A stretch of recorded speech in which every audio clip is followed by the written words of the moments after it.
हमारे मुख्तसर से वक्त में दावत को कबूल किया और यहाँ तशरीफ लाए। पहले आपको ये बताना है कि जो आप देख रहे हैं पीछे हमारे बैनर, और शायद इससे पहले आप लोगों ने दिल्ली में इस बैनर को देखा हो या नहीं देखा हो, सोशल मीडिया पर देखा हो। ये जो भारतीय पसमानदा मुस्लिम महासभा, जिसका कौमी दफ्तर राष्ट्रीय कार्यालय लखनऊ में है, आज दिल्ली में भी दिल्ली दफ्तर का ये इफ्तिताह है और इफ्तिताह के मौके पर ही आप लोगों को बुलाया गया है। भारतीय पसमानदा मुस्लिम महासभा के राष्ट्रीय अध्यक्ष आली जनाब मकसूद अंसारी साहब, जो खुद आज यहाँ तशरीफ फरमा है, आपसे अभी हम कलाम होंगे, गुफ्तगू करेंगे, अपनी तमाम बात रखेंगे। लगातार पिछले दिनों और तमाम चैनलों में भी और सोशल मीडिया पर भी और आपसी गुफ्तगू में आपने ये सुना होगा कि मुल्क में पसमानदा को लेकर बड़ी सियासी भागदौड़ शुरू हो गई। मुल्क के वजीर आजम ने भी अपने बड़े चुनावी सभा में पसमानदा लफ्ज का न केवल इस्तेमाल किया, बल्कि पसमानदा के कई बिरादरियों का बाज़ाब्ता जिक्र किया और उनके समाजी, सियासी,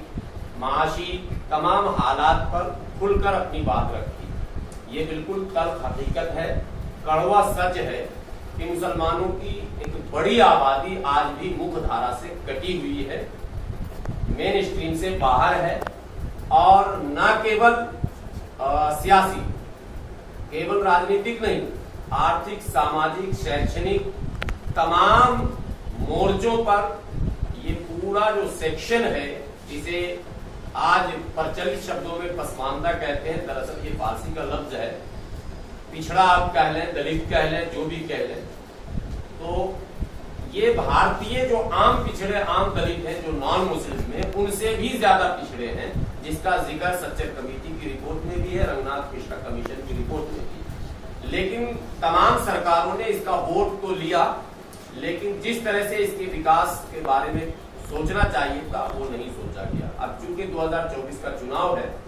तमाम तरह की पॉलिटिकल पार्टियां अपनी पॉलिसी बना रही हैं, तो ये जो भारतीय पसमानदा मुस्लिम महासभा है, इसका भी उद्देश्य है कि भारत में इतनी बड़ी आबादी, जो मुसलमानों की 85% 90% की आबादी है, आखिर उसका प्रतिनिधित्व, उसकी हिस्सेदारी, उसके माशी तरक्की, इन तमाम पहलुओं पर, तालीमी तरक्की पर आखिर कैसे काम होगा, इसके लिए आने वाली सरकारों को हम कैसे बाध्य करेंगे, इन तमाम पहलुओं पर गौर फौज के साथ काम शुरू किया गया है।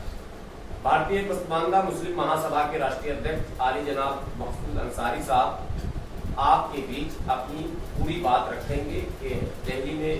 कार्यालय खोलने का मकसद और संगठन के विस्तार का मकसद क्या है, और संगठन के बनाने से लेकर अब तक का जो सफर है उस पर भी रोशनी डालेंगे, और आने वाले 2024 में क्या प्लानिंग हमारी होगी, इन सब चीजों पर विस्तार से आपके बीच अपनी बात रखेंगे। आली जनाब मकसूद अंसारी साहब, राष्ट्रीय अध्यक्ष भारतीय पसमानदा मुस्लिम महासभा।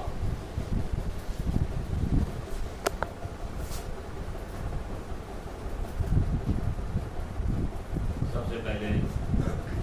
मीडिया बंधुओं का बहुत बहुत स्वागत करते हैं, और हमारे भाई हाफिज गुलाम सरवर साहब, जिनको हमने भारतीय पसमानदा मुस्लिम महासभा की जानिब से राष्ट्रीय प्रवक्ता घोषित किया गया है,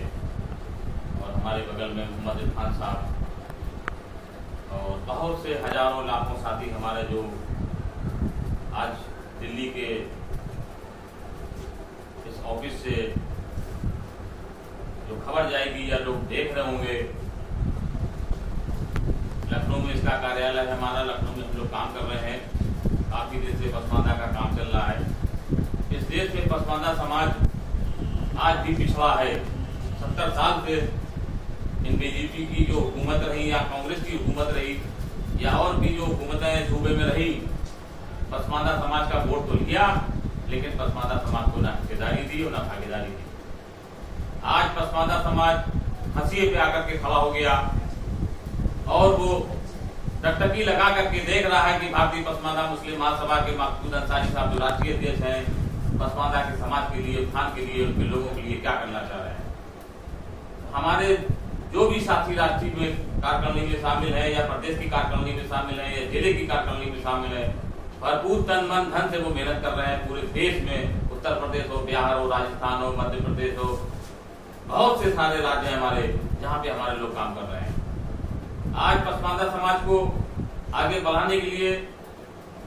जिस प्रकार से माननीय मोदी जी ने कहा कि पसमानदा समाज को मुख्य धारा से जोड़ना चाहते हैं, मैं माननीय मोदी जी का स्वागत करता हूं कि माननीय मोदी जी ने ये शब्द को कहा। जिन लोगों ने 70 साल से हमारा वोट लिया, वोट लेने के बाद किसी पसमानदा की ना कोई बात करी, ना पसमानदा को कभी कोई अधिकार दिया, ना उनको कभी मुख्य धारा में जोड़ा। आज भी पसमानदा समाज के लोग ना सांसद बन पाते हैं, ना विधायक बन पाते हैं, ना मंत्री बन पाते हैं, सिर्फ वोट देने की तरफ रहते हैं, उसके बाद उनको कहीं ना कहीं पीछे कर दिया जाता है। तो मेरा मानना यह है कि हमारा जो पसमानदा समाज है, भारतीय पसमानदा मुस्लिम महासभा, सीधी लड़ाई है भागीदारी और हिस्सेदारी की। हम उत्तर प्रदेश नहीं, पूरे भारत में कम से कम 25% है, तो 25% से हम सरकार की मांग करते हैं। कोई भी सरकार हो, आज माननीय मोदी जी की सरकार हो तो माननीय मोदी जी से कहते हैं, उत्तर प्रदेश में योगी जी की सरकार हो तो योगी जी से कहते हैं कि पसमानदा समाज को मुख्य धारा में आप जोड़िए और उनको आगे बढ़ाने का काम करिए।